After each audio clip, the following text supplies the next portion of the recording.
பசங்க படத்துல நடித்து அதன் மூலமா தமிழ் சினிமால தொடர்ந்து நடிச்சிட்டு வருவார் தான் கிஷோர். குழந்தை நட்சத்திரமா தன்னுடைய நடிப்பென தொடங்கிய இவரு இப்போ கவனிக்கப்படும் நடிகரா இருக்காரு. நடிகர் கிஷோர் தமிழ் சினிமாவில் குழந்தை நட்சத்திரமா 2009ல அறிமுகமானாரு. தமிழ் சினிமாவில் கடந்த 15 வருடங்களா அவர் இருந்தாலும் தன்னுடைய படிப்புகளை முடிச்சுட்டு முழு நேரமா சினிமாவில் கவனம் செலுத்தி அதுல வெற்றியும் பெற்றுட்டு வராரு. பசங்க படத்துக்கு அப்புறமா அதே குழந்தை நட்சத்திரங்கள் இணைந்து நடித்த படம் கோலி சோடா. இந்த படமும் மக்கள் மத்தியில நல்ல வரவேற்பு பெற்றுச்சு. இதனால பசங்க அண்ட் கோலி சோடா நடிகர்கள் பல படங்களை நடிக்கும் வாய்ப்பையும் பெற்றாங்க.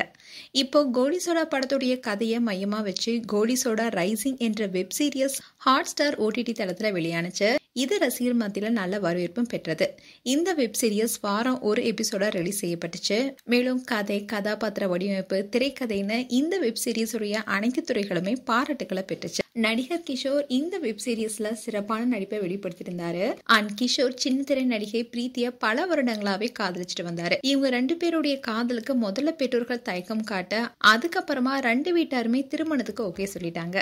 இவங்களுடைய திருமணத்தின் போது பரவலா பேசப்பட்ட விஷயம் என்னன்னா, கிஷோரை விட பிரீத்திக்கு 4 வயசு அதிகங்கிறது தான்.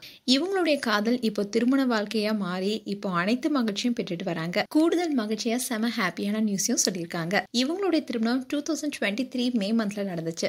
இப்போ பிரீத்தி கர்ப்பமா இருக்காங்க என்ற தகவல் வெளியாக இருக்கு. மேலும் இவங்க தங்களுடைய குழந்தைய வரவேற்க ரொம்பவே ஆவலா இருக்காங்கன்னு தெரிவிச்சிருக்காங்க. இந்த நியூஸ் இப்போ சோஷியல் மீடியால வைரல் வருது. மேலும் அவங்களுக்கு பலரும் வாழ்த்துக்களை சொல்லிட்டு வராங்க. அண்ட் கிஷோர் பிரீத்தி தம்பதியருக்கு எங்களுடைய மனமார்ந்த வாழ்த்துக்கள். மேலும் உங்களுடைய வாழ்த்துக்களை கமெண்ட் செக்ஷன்ல சொல்லுங்க. இது போன்ற வீடியோஸை பார்க்க நியூஸ் தமிழ் கிளிட்ஸ் சேனலை சப்ஸ்கிரைப் பண்ணுங்க. மறக்காம நோட்டிபிகேஷன் பட்டனை கிளிக் பண்ணுங்க.